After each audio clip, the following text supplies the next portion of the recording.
Terminons sur un élément précis. Ta réponse dans lequel tu as dit va dans la bonne direction, mais sauf qu'il commet de graves erreurs, n'est-ce pas? Par exemple, quand tu dis la science explique le comment et la religion explique le pourquoi. Très bien. Il y a un problème avec le pourquoi déjà. Premièrement, déjà dans la langue française, quand on dit pourquoi, ça peut dire deux choses différentes. Le premier, c'est ce qu'on appelle le pourquoi causal. Le pourquoi causal te dit, par exemple, pourquoi l'eau bout à 100 degrés, par exemple. Si quelqu'un te pose cette question, on peut répondre parce que, par exemple, la pression de l'atmosphère, voilà, il y a de l'eau et qu'il y a la pression de l'atmosphère, n'est-ce pas, qui fait que l'eau bout jusqu'à cet élément et voilà, il y a la chaleur, ainsi de suite. Donc, on peut donner cette réponse-là. Donc, le pourquoi, dans ce contexte-là, ne signifie pas quelle est la cause, non.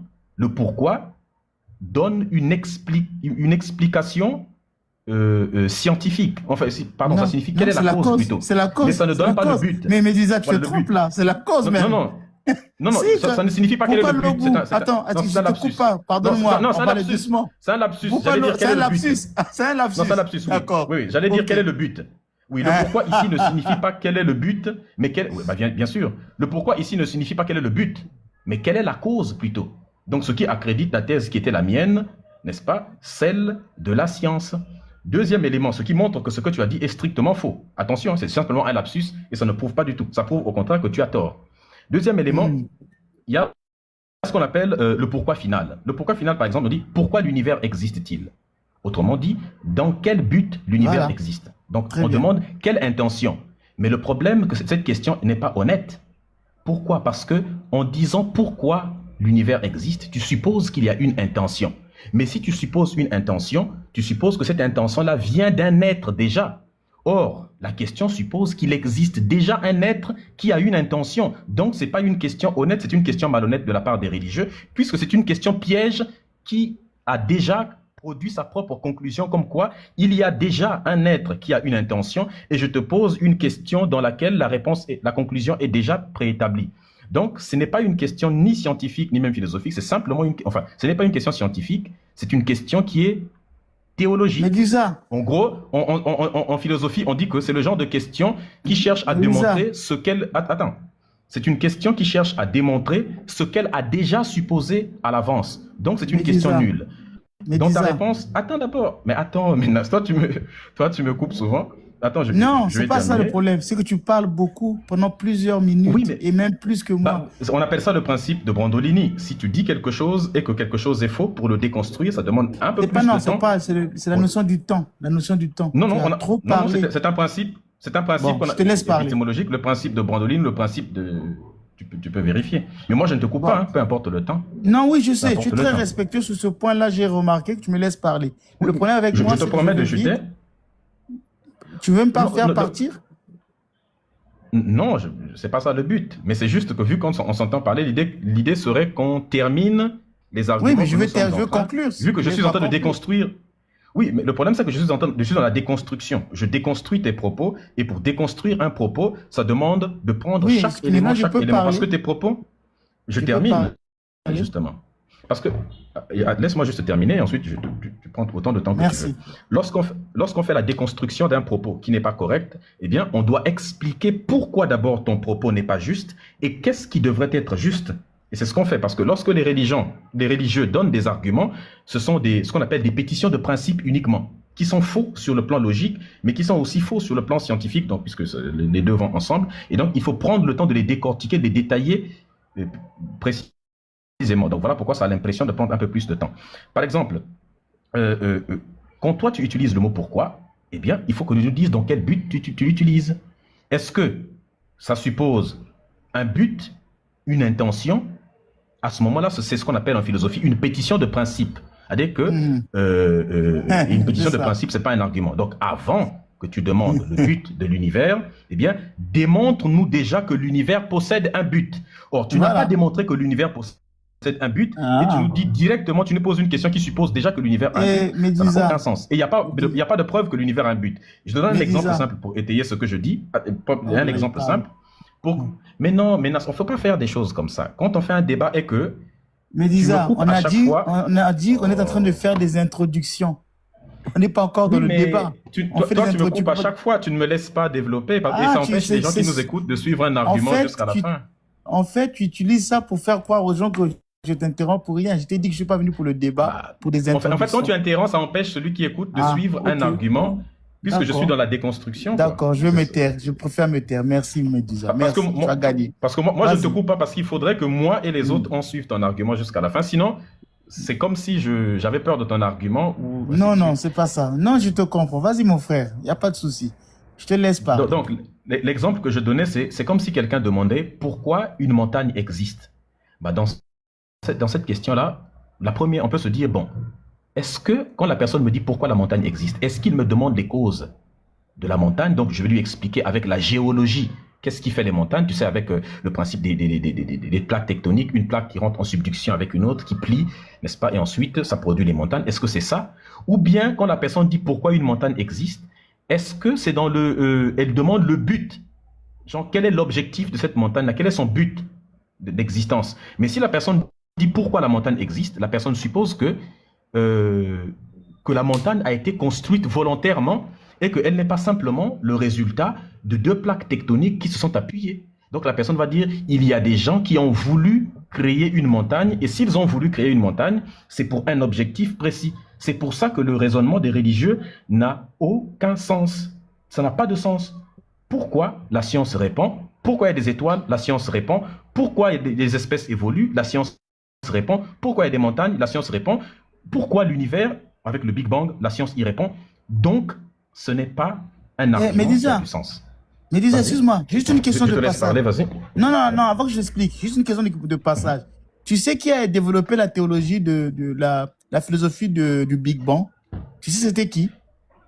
Ce n'est pas, contrairement à ce que les gens disent, ce n'est pas le prêtre catholique, c'était Friedman qui l'a commencé avant. Non, tu sais que c'est le... Bon, qu'il l'ait commencé avant ou pas. Tu sais, ça a été soutenu par un prêtre catholique.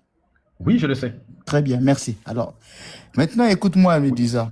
Et ça ne veut pas dire que... Attends, je ne sais pas ce que tu, y a pas de problème, tu veux dire à propos de... Non, attends. Je ne sais pas ce que tu veux dire par là. Mais si tu veux dire par là que ça veut dire que ça vient des catholiques, la réponse est non. Parce que non, je n'ai pas dit ça. Attends, Médisa, je t'ai dit que cette tenue venait des catholiques. Je me dis qui a développé ça? Avant ou pas, mais qui l'a plus développé? Tu as dit un prêtre catholique. Est-ce que tu m'as dit que ça vient des catholiques? Le maître, on le sait tous. Non, mais là, je te dis simplement qu'on dit... Non, mais voilà, est-ce que tu m'as entendu dire ça vient des catholiques? Ne dis pas ce que je n'ai pas dit devant tout le monde. Non, mais c'est ce que... Oui, mais on appelle ça... Oui, mais on appelle ça une intention, c'est-à-dire que ta question n'est pas une question anodine, c'est une question qui a pour objectif de... Oui, ta question suppose une intention, c'est le mot catholique à l'intérieur. Tu aurais pu me poser la question de savoir, Médisa, tu aurais pu me demander pourquoi tu me poses cette question. Je t'aurais dit, tu vois qu'un théologien a appuyé une argumentation scientifique. C'est tout ce que je voulais te dire simplement. Pour moi, dans ma tête, ce n'était pas l'idée que ça vient des catholiques. Tout simplement qu'un théologien appuie une argumentation. Bon, bref. Je veux pas. On va continuer. Maintenant, je suis mon temps de parole, je pense. Waouh, mais permets-moi juste une phrase. Oui, juste une phrase. En science, quand tu poses la question de qui, déjà, il y a un sous-entendu à l'intérieur. Voilà. La nature de la personne, on change de sujet. Un prêtre. Mais en fait, c'est faux parce que il y a... Mais Friedman, on dit maintenant parler. Tu as parlé pendant plus de 10 minutes. Laisse-moi juste une phrase. Juste une phrase. C'est toi qui as posé une question et tu ne me laisses même pas y répondre. C'est la théorie de Lemaître et Friedman. Et si on avait le temps, je pouvais te démontrer que l'explication du Big Bang existe même bien avant. Lemaître et Friedman n'ont fait que reprendre des explications. Ils ont élaboré une théorie en réalité qui existait déjà, qui avait été déjà pensée en philosophie longtemps bien avant eux. Et Friedman l'avait théorisé avant Georges Lemaître. Donc l'attribuer à Lemaître simplement parce qu'il est catholique, ça n'a aucun sens. Je te laisse parler. Médusa, mon ami, je te dis que tu dis beaucoup de choses qui sont vraies. Après, tu mélanges beaucoup de choses pour arriver à des conclusions erronées. Donc, dans ton argumentation, il y a beaucoup d'incohérences méthodologiques. Tu fais une distinction tout à l'heure. Je t'écoutais, je prenais des notes. Moi, je suis un élève devant toi, je prends des notes. Tu as fait une distinction entre le Dieu des philosophes et le Dieu de la Bible. Tu as commencé par dire, je reprends ta phrase, que le Dieu des philosophes, déisme. Puis vous terminez avec le Dieu de la Bible, théisme. Cette remarque est en partie correcte. Tu dis que je suis parti du déisme à l'athéisme. Mais historiquement, les grands théologiens chrétiens ont toujours distingué deux étapes. La première étape, ils ont toujours su distinguer la philosophie. La philosophie cherche à montrer qu'il existe une cause première. Aristote disait que Dieu est la cause non causée, la cause causante non causée. Tu te rappelles de ça? C'est la cause première. Donc, il y a un être nécessaire, il y a une intelligence créatrice. C'est déjà Aristote. Et Aristote n'est pas philosophe. Donc, il te dit qu'il y a la cause causée non causante. À ce stade, on ne sait pas encore si Dieu parle, s'il accomplit des miracles, s'il s'est révélé à Moïse, si le christianisme est vrai. Aristote, quand il écrit ça, le christianisme n'est même pas né. Parce que tu as parlé, oui, ce Dieu qui peut ouvrir la mer, ce Dieu qui ressuscite, ce Dieu qui fait cela. Non, Aristote te dit simplement, Dieu est la cause causante non causée. C'est une cause première, un être nécessaire, une intelligence première. Il ne parle même pas encore des miracles. Or, toi, tu es déjà dans les miracles. Ça veut dire que tu te perds dans un méandre. Tu es dans un méandre. Tu es en train de te perdre dans tout ce que tu dis. On a simplement établi, si les arguments sont convaincants qu'un Dieu existe, c'est ce qu'on appelle le Dieu des philosophes. En philosophie, on appelle ça le Dieu des philosophes. Et tous les chrétiens, les théologiens d'Aquin, ont su faire la distinction entre le Dieu des philosophes et le Dieu chrétien. Une deuxième étape, il y aura donc la révélation. Ensuite vient notre question. Ce Dieu, s'est-il révélé dans l'histoire? C'est ici que commence l'étude historique. Il faut examiner les miracles que tu rapportes, la fiabilité des témoins, la résurrection des Écritures. Autrement dit, le théisme ne saute pas directement de la philosophie à la Bible. Il y aura là une seconde enquête. C'est ce que je te disais que tout à l'heure, je t'ai même dit, ce soir, je ne viens pas devant toi avec la Bible. Je viens devant toi avec le raisonnement. Je te l'avais dit, tu n'as pas compris. Pour moi, je voulais simplement te dire, je ne viens pas d'abord faire de la théologie. Je viens te faire de la philosophie, de la science comme tu le faisais. Maintenant, ce n'est pas un déplacement du but. Quand tu dis, vous changez simplement de Dieu, pas nécessairement, tu l'as dit. Prenons un exemple. Supposons qu'un détective découvre des empreintes, des traces ADN et des vidéos. Quand il fait son enquête, il conclut que quelqu'un est entré à la maison. Il ignore encore qui.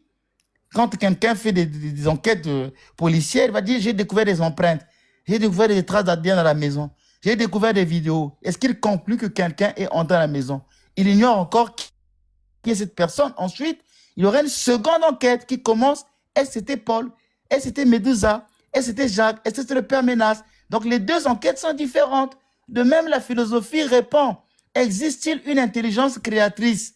Puis l'histoire demande, cette intelligence est-elle révélée en Jésus-Christ? Ce ne sont pas deux dieux, ce sont deux niveaux d'investigation. Donc, au début, moi, je suis venu devant toi avec un niveau scientifique, avant de t'emmener dans le second niveau. Mais tu les confonds les deux. C'est la même enquête, mais sur deux investigations. Et ce que je t'ai dit, on fera le truc plus tard. Tu as dit les miracles relèvent-ils de la science? Tu dis les miracles sont scientifiques puisqu'ils se produisent dans le monde. Cette information que tu viens de dire est intéressante, mais demande une nuance. La science étudie des phénomènes réguliers, reproductibles et observables. Un miracle, par définition, c'est un événement exceptionnel.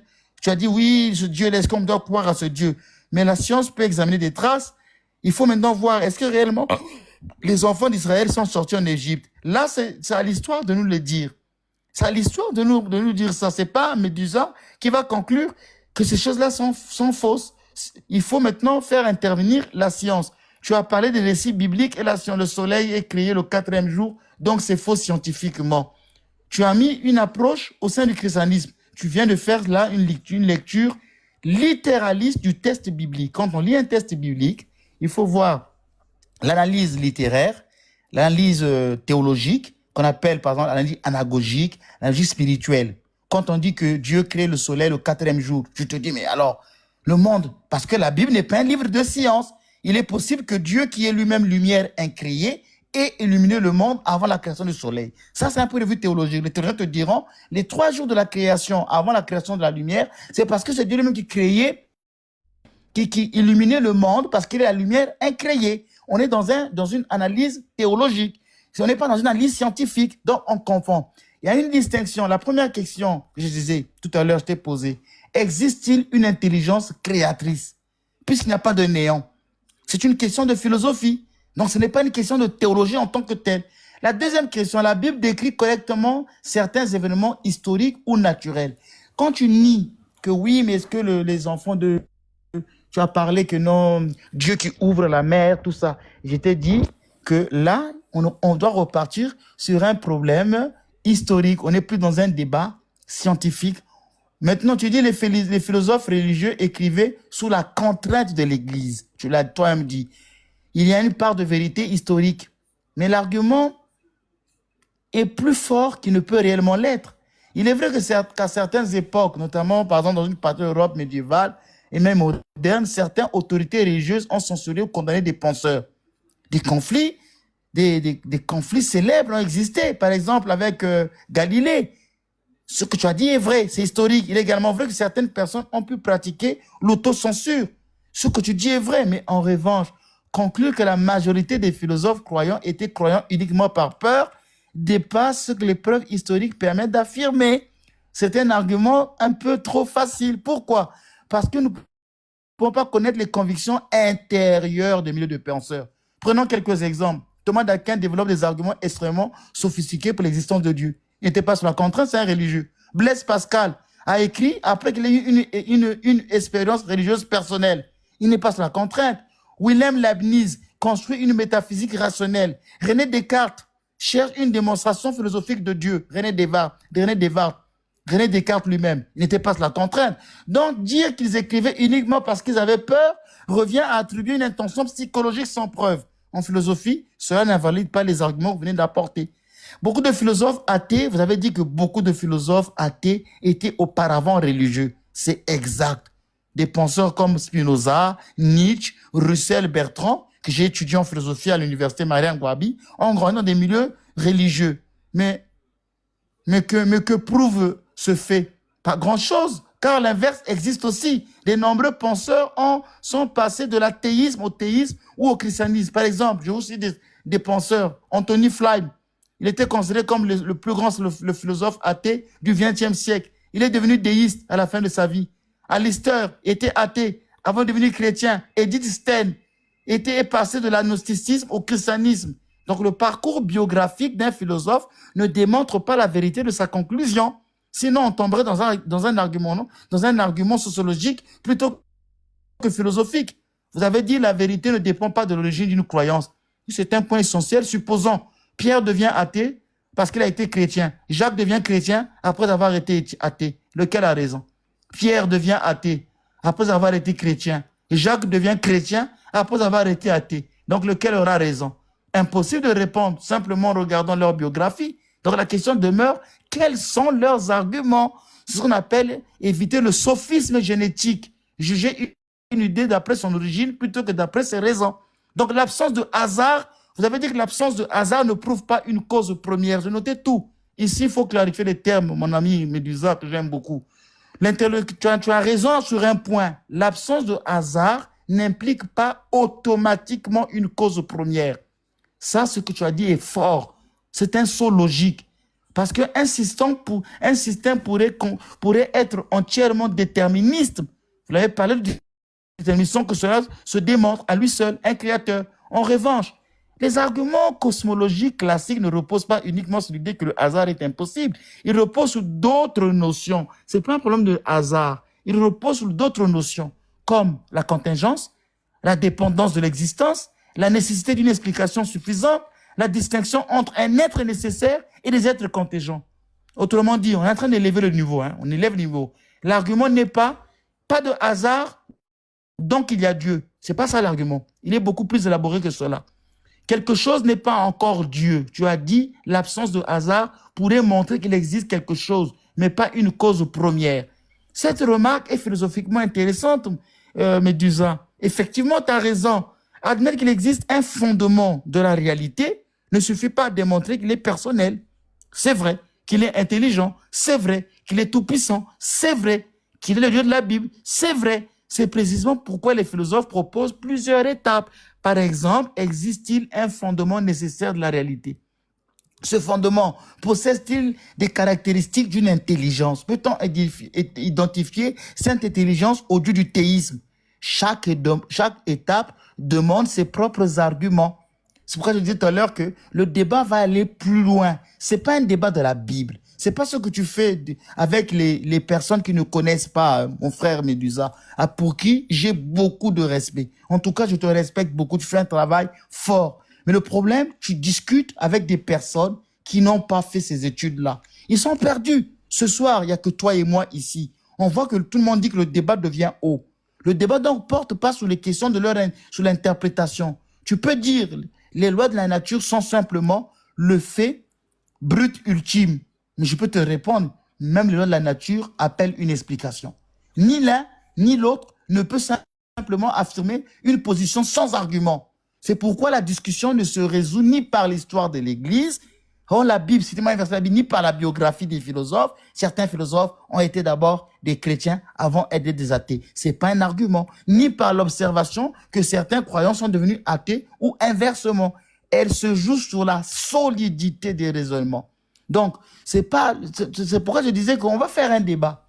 Je suis prêt à t'inviter, à nous inviter communément. Tu l'as accepté. Ce soir, je n'ai fait que mettre les bases pour te dire que ça ne sera pas la même chose que tu fais avec la plupart des gens qui montent sur ton panel. Ces gens-là, la plupart, mon frère Médusa, toi-même, tu les as pesés. Tu les connais.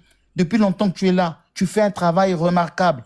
Depuis que tu fais ces débats, dis-moi en toute vérité, je conclus.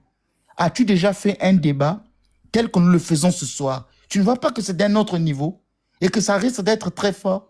Tu l'as fait plusieurs fois. Je te le demande, c'est pas pour me jeter des fleurs. Ce soir, depuis que tu fais les débats, dis-le clairement devant tout le monde. As-tu déjà vu un débat de ce panel avec ce que je suis en train de raconter? Jamais moi je réponds déjà avant que tu ne répondes. Jamais tu l'as eu. C'est pourquoi je te dis que si on devait faire un débat, ça va aller plus loin. C'est pas seulement une question de Bible. C'était moi Mathieu tant, Luc tant. C'est pas ces pasteurs-là qui viennent t'embrouiller ici. Ça, c'est un autre débat. Et c'est pourquoi je te demande, veux-tu réellement le faire? 2 questions. As-tu déjà fait un débat de ce panel, tel que je le fais? Philosophique, scientifique, théologique.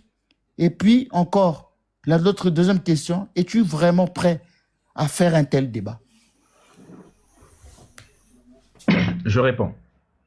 Premièrement, j'ai déjà eu plusieurs débats. Le débat que nous tenons actuellement, je l'ai déjà eu plusieurs fois avec plein de personnes. Il y a déjà plein de théologiens avec lesquels j'ai déjà débattu. Beaucoup de chrétiens ou même de musulmans ont déjà essayé d'expliquer la religion en se basant sur des éléments scientifiques. J'ai tout démontré que c'était faux, donc ce n'est pas la première fois. J'ai l'habitude de ces débats. Ce que tu fais, c'est simplement ce qu'on appelle de la sapologie verbale, c'est-à-dire c'est ce que font tous les théologiens. Jusque-là, on retient que tu n'as pas encore prouvé l'existence de ton Dieu, et j'espère que tu me rendras, je ne t'ai pas coupé la parole, j'espère que tu feras de même. Jusque-là, les gens peuvent se rendre compte de quelque chose de précis. Tu n'as pas encore prouvé l'existence de Dieu. Il y a écrit ici que Dieu n'existe pas. Jusque-là, tu n'as donné aucune preuve de son existence. Je rappelle qu'une preuve est un élément de réalité. Un élément de réalité. Quelque chose qui démontre que Dieu n'est pas simplement quelque chose qui n'existe que dans la tête du religieux et dans son livre, mais que, vu qu'il interagit avec le réel et qu'il est dans l'espace et dans le temps, on peut prouver son existence. Jusque-là, il y a 0 preuve. Et le but de la théologie, c'est de ne jamais rien prouver, mais juste de faire des tours de passe-passe avec des raisonnements, enfin même pas des raisonnements, juste des tours de passe-passe linguistiques, mais la théologie ne prouve jamais rien. Je vais démontrer. Par exemple, lorsque tu dis le miracle prouve-t-il l'existence de Dieu, par exemple? Tu as évoqué quelques éléments des miracles. Alors, déjà, premièrement, ce qu'il faut expliquer, c'est quoi? C'est que lorsque vous dites les miracles, vous ne donnez pas de preuves scientifiques de ces miracles-là.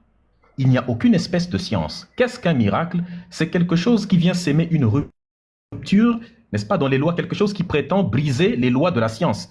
Quelque chose qui, si on s'en tient aux principes de la science ou aux lois de la science, est censé être impossible. Et donc, vous prétendez que cette chose a été rendue possible. Sauf que aujourd'hui, nous sommes à l'ère des smartphones ou quoi, on n'a jamais vu, on n'a jamais filmé vos fameux miracles, on n'a jamais eu des preuves scientifiques de ça. Et deuxième élément, si on admettons que le miracle existe, mais ta propre Bible te dit que le miracle n'est pas une preuve de l'existence de ton Dieu. Matthieu chapitre 24, verset 24. Il s'élèvera au milieu de vous des faux prophètes et ils feront des miracles. Ils réaliseront des prodiges. Mais ne les suivez pas parce qu'ils vont le réaliser à cause du diable. Donc ta propre Bible te dit qu'il y a d'autres personnes qui sont capables de faire des miracles sans être des chrétiens. Donc si le miracle prouve que ton Dieu existe, ça veut donc dire que le type que tu qualifies de démon, donc ça prouve que son Dieu à lui qu'il sert existe. Dans le livre de Exode, chapitre 7, verset 11, qu'est-ce que ton Dieu dit? Ton Dieu dit très clairement que, à l'époque, soi-disant, c'est dans la mythologie chrétienne, hein, c'est des histoires qu'il faut prendre avec des gros guillemets, mais admettons, lorsque Moïse était parti voir Pharaon, il a jeté un bâton par terre, soi-disant, et puis le bâton est devenu un serpent. Mais dans ce même verset, dans Exode, chapitre 7, verset 11, on dit, verset, je crois, il faut prendre 10, 11 et 12, on dit, Pharaon a appelé ses magiciens, et eux aussi ont jeté des bâtons par terre, et leurs bâtons sont aussi devenus des serpents. Donc, des gens sont capables d'accomplir des prodiges ou des miracles sans que ce ne soit sans que ça n'implique l'existence de ton Dieu. Donc, c'est quelque chose qui n'a aucun sens. Donc, c'est toi qui as évoqué le miracle. Dans 2 Thessaloniciens, je pense, chapitre 2, verset 9 ou 10, si ma mémoire est bonne, on dit très bien qu'il y avait l'apparition de quelqu'un d'impie, c'est-à-dire qui est un païen, en gros, n'est-ce pas? Et que par la puissance de Satan, n'est-ce pas, il fera toutes sortes de miracles, n'est-ce pas, des signes et des prodiges. La même chose dans Apocalypse chapitre 13, verset 13 aussi, où on dit que, vous savez, la femme impie qui opérait des grands prodiges, n'est-ce pas, elle faisait descendre le feu, n'est-ce pas, au vu des hommes, tous des éléments que les chrétiens prétendent faire. Pourtant, ça brise les lois de la logique. Donc, la même Bible te démontre, donc si tu utilises le miracle pour prétendre l'existence de ton Dieu, ta propre Bible te dit que le miracle n'est pas une preuve que ton Dieu existe. Parce que plein de personnes qui ne sont pas de ta religion prétendent aussi faire des miracles et ta propre Bible te le dit aussi. Donc ça montre que ça n'a aucun sens. Et donc, pourquoi? Et en plus là, ça évoque la Bible. C'est pour ça que tu ne voulais pas utiliser la Bible. Ce qui revient à ta phrase qui a dit « Oui, je ne veux pas utiliser la Bible, je veux utiliser d'abord le raisonnement. » Mais en disant cela, tu avoues implicitement que la Bible ne contient pas de raisonnement. Quand tu dis « je ne veux pas utiliser la Bible, je veux rentrer uniquement dans le raisonnement », ça implique que la Bible, si on utilise la Bible, il n'y a aucun raisonnement scientifique. Et c'est ça. La Bible ne comporte aucune science. Tout ce que la Bible dit, enfin, la Bible est un ensemble de plagiats. Je l'ai déjà démontré plusieurs fois. On sait que l'épopée de Gilgamesh a été plagiée. On sait que Moïse a été plagié. On sait plein de l'histoire d'Adam et Ève. Tous ces éléments ne sont que des plagiats et n'ont aucune espèce de cohérence.